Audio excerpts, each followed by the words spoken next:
I am Ferdinand Marcos, and I am the President of the Republic of the Philippines. I stand today on behalf of 110 million Filipinos. Paul and hello universe, it's me again. Nakikita nyo guys yung nakikita ko. Nako, magandang balita ito. Nako mga bes, pakagandang balita ito. Alam nyo naman ang Pangulo, ha? Yan po ay legacy ng kanyang ama, kaya binisita niya yung childhood cancer awareness, yung cancer, Philippine Children Medical Center. Diyan po sa Quezon City. Nako, panoorin nyo ito mga besa. Talagang napakaganda talaga, no? And this is good news for everybody, para po to sa lahat. At napakaganda yung bagong buildings nila mga bes, para kompleto Ricardo. Ayan, syempre shoutout sa mga Marcos loyalists and supporters, mga Filipino OFW sa buong mundo. Shoutout po sa inyo para kompleto, detalyado, amigas, panoorin nyo ito. Syempre guys, don't forget to like, hit the button bell para lagi kayo update sa aking mga upload videos. And follow nyo na rin ako. I-spread natin ang mga magagandang programa, ang mga nagagawa ng Marcos administration. See you again guys on my next upload video. Bye. And babus, God bless Philippines. Panoorin nyo mga best. Magandang umaga po sa inyong lahat. Indeed, today is a historic Children's Medical Center.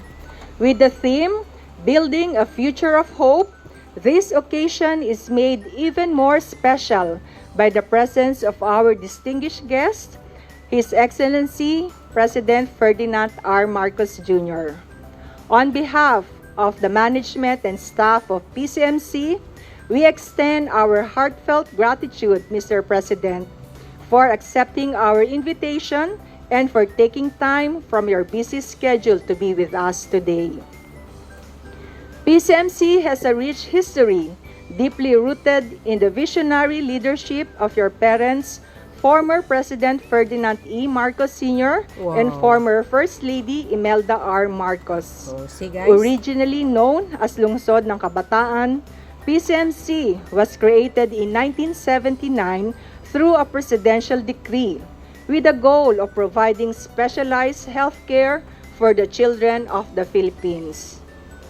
From its inauguration in 1980, led by the then first couple, which was the first and the last time a President of the Republic visited this hospital, Lungsod ng Kabataan stood as a beacon for Filipino children and their families, offering not only medical care but also a place designed to bring joy and comfort to every young patient. The hospital was envisioned as a wonderland for children, adorned with vibrant murals and artworks that brighten the spirits of all who visited. 44 years later, I am proud to say that PCMC has more than lived up to its original vision. Today, PCMC is recognized as a national reference center for advanced pediatric specialty care, serving children from different parts of the country. We have continuously strived to elevate the quality of care we provide, ensuring that every child receives the specialized treatment they need. As we gather here today, it is also fitting to highlight that September is Childhood Cancer Awareness Month. This month is dedicated to raising awareness, supporting research, and improving treatment for pediatric cancer, a cause that PCMC has been at the forefront. Today's event also brings to light the advancements we have made in this field thanks to our unwavering commitment to better the lives of Filipino children. In conjunction with this celebration, we are also proud to present the PCMC 20-story Legacy Tower, a new chapter in our institution's journey toward further enhancing pediatric healthcare infrastructure. 3 years ago, in 2021, during the pandemic, with face mask and face shield, our esteemed President visited PCMC as part of his birthday celebration. During his visit, he stopped by the iconic marker of Lungsod ng Kabataan in our lobby and expressed his desire to continue the legacy of his parents. Fast forward to today, he is fulfilling that promise through his continued support for PCMC and its mission to provide advanced pediatric care to Filipino children. The Legacy Tower will be a symbol of progress and hope, housing state-of-the-art facilities that will allow us to serve even more children in need. Together, we will continue to build a healthier and brighter future for our children. We are honored by your presence today, and we look forward to celebrating many more milestones together sa bagong Pilipinas. Wow. We will continue to advance pediatric healthcare not only in the Philippines but in the whole Southeast Asia. Thank you, Mr. President, for your leadership, generosity, and belief in the mission of PCMC. Mabuhay po tayong lahat. Maraming salamat at maligayang kaarawan, Mr. President. Yay, happy birthday, Mr. President. Thank you, Dr. Gonzales. Dito po ako nagpapagamot sa PCMC dahil alam ko na dito po gagaling yung anak ko na si Candice Ella Ramos na may sakit na lymphoblastic leukemia po. Napili ko po ito dahil wala po kaming binabayaran. Salamat po sa malasakit dahil sila po ang lagi tumutulong sa amin. Ito ang layunin ni dating Pangulong Ferdinand E. Marcos Sr. at dating First Lady Imelda Romualdez Marcos nang itayo ang mga specialty hospital na kumalinga sa milyon-milyong Pilipinong nagkaroon ng karamdaman. Nariyan ang Philippine Heart Center. Yan ay pag-aalaga ng lahat ng puso ng lahat ng mamayan Pilipino. Ang National Kidney and Transplant Institute at ang Lung Center of the Philippines.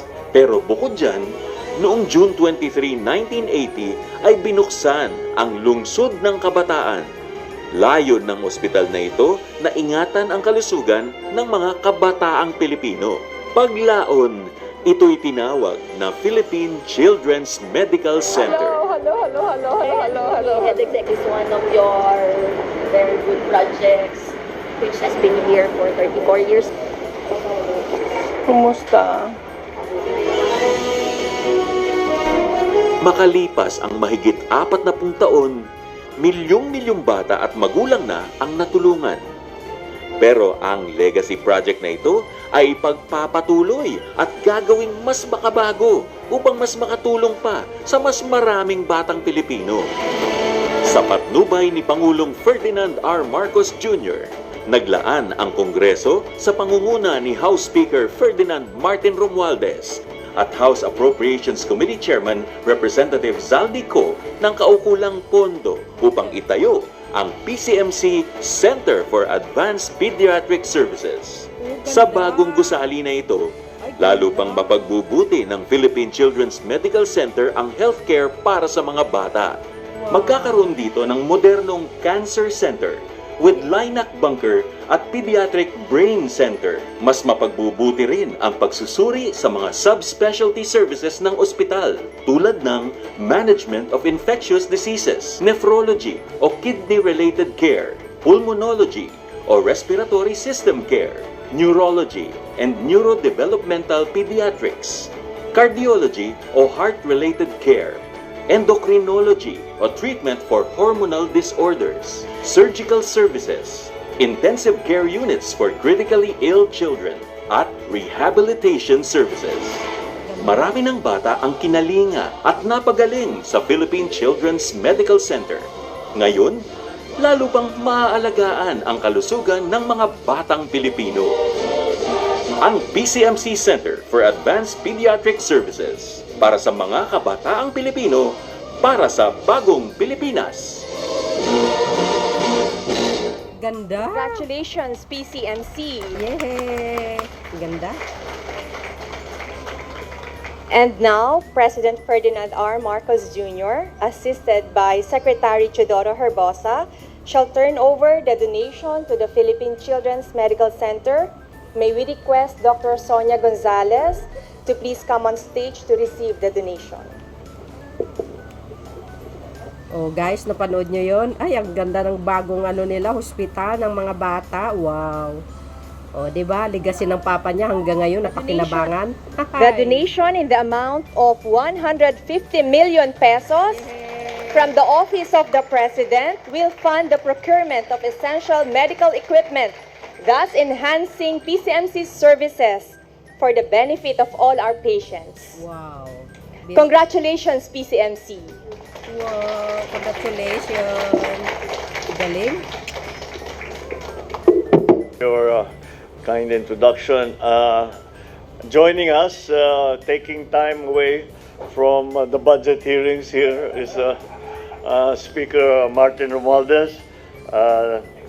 Of course, the host city of all of these grand facilities that we are trying to develop and will continue to develop.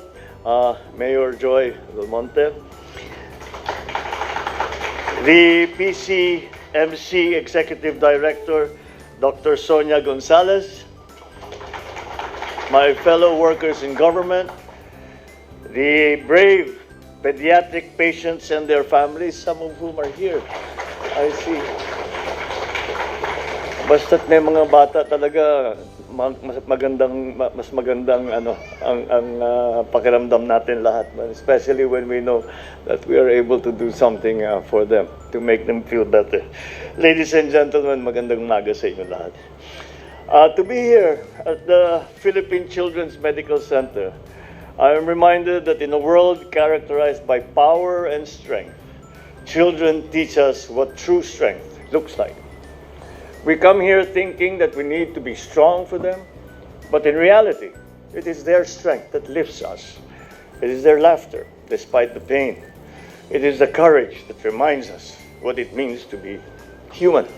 Wow. Here at the PCMC, those small frames and brave hearts show us that resilience is not about being unbreakable, but about bending without breaking, about getting back up when you fall. This place, formerly called Lungsod ng Kabataan, was born out of my parents' love for children and from their belief that children are this nation's greatest treasure. And I think, especially in the Filipino culture, that is certainly the case, not only with my parents, not only with the healthcare workers, but with every single family.